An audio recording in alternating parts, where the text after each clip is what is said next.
Hello friends, welcome back to our channel. അപ്പോൾ ഇന്ന് variety ആയിട്ട് എന്തുണ്ടാക്കാമെന്ന് ആലോചിച്ചുകൊണ്ടിരിക്കുമ്പോഴാണ് എനിക്ക് പെട്ടെന്ന് ചിക്കൻ കൊണ്ടാട്ടം ഉണ്ടാക്കാമെന്ന് തോന്നിയത്.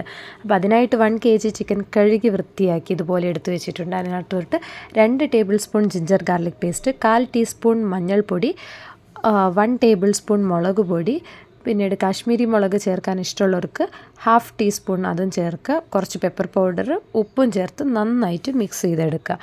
അപ്പോൾ മിക്സ് ചെയ്യാൻ നിങ്ങൾ കൈ യൂസ് ചെയ്യുന്നതായിരിക്കും ഏറ്റവും നല്ലത്. സ്പൂൺ കൊണ്ട് യൂസ് ചെയ്യുന്ന സമയത്ത് എല്ലാ പീസിനകത്തും ഒരുപോലെ പിടിക്കത്തില്ല. അപ്പം നന്നായിട്ട് മിക്സ് ചെയ്തതിന് ശേഷം ഒരു 1/2 hour നമ്മൾ ഫ്രിഡ്ജിൽ വെച്ചത് മാരിനേറ്റ് ചെയ്തെടുക്കുക. അപ്പം ഞാൻ മാരിനേറ്റ് ചെയ്തെടുത്തിട്ടുണ്ട്.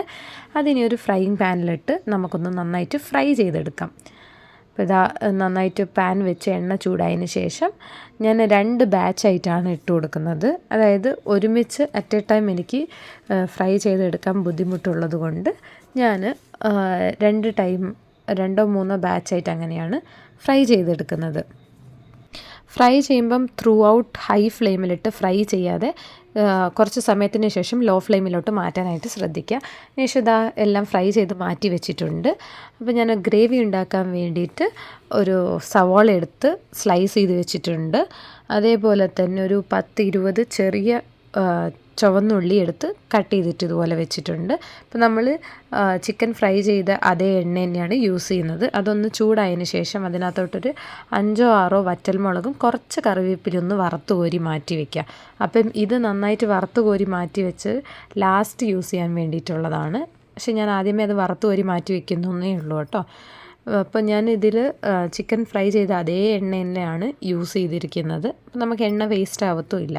പിന്നീട് അത് വറുത്ത് കോരി മാറ്റിയതിന് ശേഷം നമ്മളിതാ ഈ 2 ഉള്ളിയും കട്ട് ചെയ്ത് വെച്ചിരിക്കുന്ന ഉള്ളികളും ചേർത്ത് നന്നായിട്ട് വഴറ്റിയെടുക്കുക.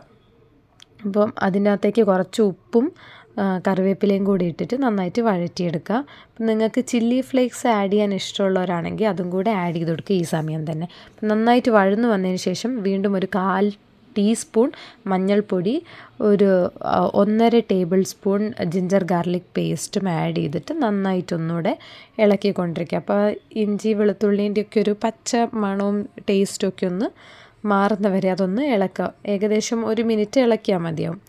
അതിനുശേഷം നമ്മൾ അതിനകത്തോട്ട് കുറച്ച് ഗരം മസാല ഇടുക. അപ്പോൾ അത് നിങ്ങളുടെ ഫ്ലേവറിനനുസരിച്ചിട്ട് ആഡ് ചെയ്യാം. ഞാൻ വളരെ കുറച്ചാണ് ഇതൊക്കെ ആഡ് ചെയ്യാറുള്ളത്. അപ്പോൾ അതിനുശേഷം വീണ്ടും നമ്മളിതുപോലെ ഒന്ന് നന്നായിട്ട് ഇളക്കിക്കൊണ്ടിരിക്കുക.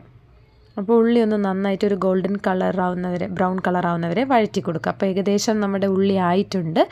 നെക്സ്റ്റ് ഇൻഗ്രീഡിയൻ്റ് എന്ന് പറഞ്ഞു കഴിഞ്ഞാൽ ടൊമാറ്റോ സോസാണ്. അപ്പോൾ ഞാനതൊരു 1.5 ടീസ്പൂണാണ് എടുത്തിരിക്കുന്നത്. അതിനകത്തോട്ട് കുറച്ച് വെള്ളവും ആഡ് ചെയ്തിട്ടുണ്ട്. അപ്പോൾ എൻ്റെ ഗ്രേവി ഒത്തിരി വേണ്ടാത്തതുകൊണ്ട് തിക്ക് ഗ്രേവിയാണ് എനിക്ക് വേണ്ടത്. അതുകൊണ്ടിട്ട് ഞാൻ കുറഞ്ഞ വെള്ളമേ ആഡ് ചെയ്തിട്ടുള്ളൂ. നന്നായിട്ട് ഇളക്കിക്കൊണ്ടിരിക്കുക. അപ്പോൾ നിങ്ങൾക്ക് കുറച്ച് ഗ്രേവി ടൈപ്പാണ് വേണ്ടതെന്നുണ്ടെങ്കിൽ കുറച്ചധികം വെള്ളം ആഡ് ചെയ്യാനായിട്ട് ശ്രദ്ധിക്കുക.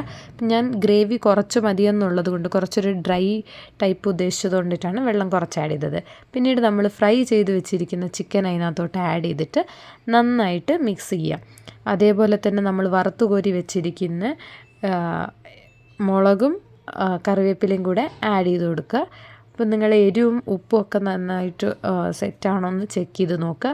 ഉപ്പും എരിവൊക്കെ കുറവാണെങ്കിൽ കുറച്ച് ഉപ്പും ചില്ലി ഫ്ലേക്സൊക്കെ ആഡ് ചെയ്ത് അതിനെ മാനേജ് ചെയ്യാം. അപ്പോൾ ഇത്രയേ ഉള്ളൂ. ഇത്ര ഈസി ആയിട്ടുള്ള നമ്മുടെ ചിക്കൻ കൊണ്ടാട്ടം റെഡി ആയിട്ടുണ്ട്. അപ്പോൾ എല്ലാവരും ട്രൈ ചെയ്ത്